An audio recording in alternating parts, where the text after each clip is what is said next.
How's it going? Welcome back to the hangar. Today's episode, I want to talk about the truth on why I haven't been building my kit plane. It's the whole reason I set up this channel, the whole thing I wanted to do with all of this stuff, and I haven't done a darn thing. So let's get into it. So while I'm talking about it, my shop's a disaster, so I hope you don't mind me cleaning up a little bit while we talk about this. In March of 2023, me and my wife, we talked about this, building an airplane. Thought it'd be a good idea, something fun to do, something I can learn from. And yeah, it'd be a good challenge, you know? Why not do something that you wanted to do for a long time? So we ordered a kit plane. We settled on Vans. We went with the RV7A because it basically serves the mission that I want to do. Fly fast, fly a good distance, fly comfortably, have a good, reliable aircraft. And so there's a couple other people out here that went with Vans, and we off their recommendations, we went with it. So we placed our order, and then in March of last year, finally got the first bits of my plane. I got the empennage and I got the wings ordered at once. Perfect. Let's get building. Shortly after I got the parts, I noticed on some Facebook groups that there was a lot of people and a lot of communication talking about these parts would crack after they're dimpling. And so a lot of people were pretty upset about it, and a lot of people were asking a lot of questions. So I'm going to pump the brakes. Pump the brakes. I'm just going to wait until see what happens with all this stuff. And I'm really glad I did, because I was unsure if I'd have to scrap the kit, wait for parts. Everything was unclear and unknown. So I waited. Hold up. Wait a minute. Something ain't right. And I waited, and I waited. And I waited some more. And when I finally heard something, it was kind of in the rumor mill that we were going to be able to get some replacement parts. And I got that email kind of in the later part of September. And I selected parts which I wanted to replace and everything like that, because a lot of my kit met that criteria. Then in October, we got another update from Vans. Well, and with this update, they said that an internal assessment and that a lot of our kit prices were going to be affected. Okay, is what it is. I can understand it sucks. I'm actually pretty upset at this time. So, wait a little bit longer. Then in December, they announced that they're going into Chapter 11 reorganization. Now, I'm not a major business person or a finance person. I don't know what that means, but I know Chapter 11 ain't good. So I tried to do some research on it, and then Vans comes out with an update, and they kind of talk about what's going on, how they're just bringing in outside consultants to just help get everything back on track. So basically, I'm just like, did I waste a bunch of money? Was this the worst decision we possibly could have made at any given time? Like, what's going to happen? So, once again, the only thing we can really do is just bide our time and wait. So we do just that. We wait some more, and we wait some more, and we wait some more. Then, in January, we get another update on the laser cut part debacle. So, while all this stuff was going on, while we're waiting, Vans is doing destructive and non-destructive testing on all their parts. And what they concluded is that the laser cut parts were actually deemed acceptable for use. So they kind of release a long form and a short form video.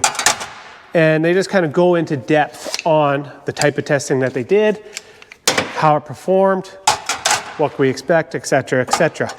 Now, I watched the videos, and the basic gist of it is they put it through an extreme test for the destructive portion of it, where they would simulate flying aerobatic maneuvers for 50% of the plane's lifespan, and then 50% in normal flying conditions. Now, nobody's really going to be able to fly 50% of the time doing hardcore aerobatic maneuvers. So it's an extreme scenario.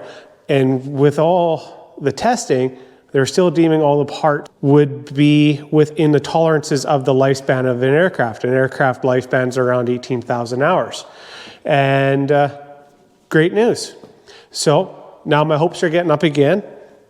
What's going to happen next? So I wait, now we're into February, and I get another email request to select parts that you need replaced. And there was a big list. For your empennage, you can select all the parts they deem that we should replace, even though they probably don't need to, but you probably should because you can't inspect it that readily available. I clicked every one. I'm sure everybody else did too. Why not? Okay. Coming on a year of having this kit and not even being able to pull a single rivet yet, I'm getting anxious. 2 weeks later in February, we get another update from Vans. They have good news. So the good news is that people are putting in faith back in them, and they're starting to reorder their kits and make sure that they're going, because we could have got out of it, we could have walked away. But if you did that and you decide to reorder the parts later on down the road, your new deposit would be 35% instead of 25%. And then who knows how the kit fluctuations would have gone from there. So we decided to reorder our kit and get everything else coming again. We still had the fuselage kit coming, and we have the finishing kit. Our kit orders have been placed again. We're in a queue, we're waiting. Still don't have any parts that I can assemble, but because so many people have been putting in their orders, that's good news for Vans. They're starting to get income. They're starting to be able to bankroll projects and get stuff going. Because the owner of Vans, Dick Van Grunsven, has been financing all of this out of pocket in the meantime. So when I seen him putting that much effort into his own product rather than just calling it a wash, selling it and leaving, that gave me more hope that these guys are really working hard to stand by their product. So now we're into March of this year, and Vans gives another update on their kits. And this update just goes a little more into depth on what they're doing, how they're trying to get their kits out, their status on their RV12 LSAs that they build in-house. Everything's looking good. Things are turning around, getting positive. And while these updates are going out, there's still a lot of doom and gloom and negativity on the Facebook groups and the builder groups and the social media. And I just like to leave that kind of negativity out of my mindset and just try to think positive, because, there's not much point. Being pissy pants doesn't change anything. So then a couple weeks into April, we get another little update about the Chapter 11 organization.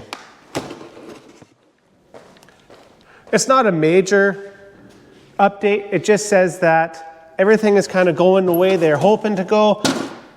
Keep your hopes up. Our hopes are up. Let's get through this together. That type of thing. So, fast forward to a couple weeks ago, May 16th, we get another update from Vans. All these updates are available on YouTube. This is where I'm kind of getting my sources. From Vans' website, and then from their official YouTube channel where they're updating us.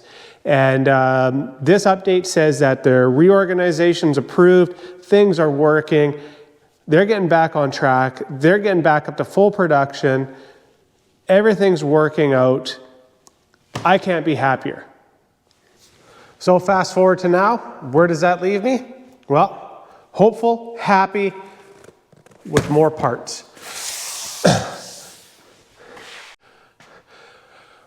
I was chatting with Vans and I just asked for the replacement parts for my empennage kit.